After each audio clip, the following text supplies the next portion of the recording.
मौलाना गुलाम फरीद साहब जी। हजरत आपके सामने बिल्कुल हजरत आपको मिल रहे हैं। फजल रहमान अच्छा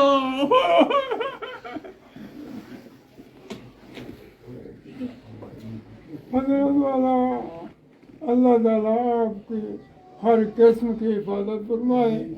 मैं आपके वाले साहब का मदरसा कासम तो कचहरी रोड पर था उस वक्त। उनके पास बड़ी मेरी उम्र का तकाजा हो गया। मेरे बेटों ने कहा कि वो याद कर रहे हैं, आप जाओ। मैं शुक्रिया बता और हाजिर हो गया हूँ। बहुत शुक्रिया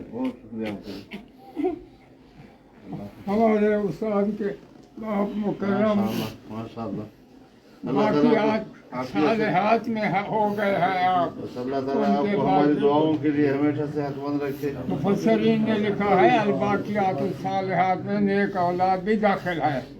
उनके लिए आप बाकियात साल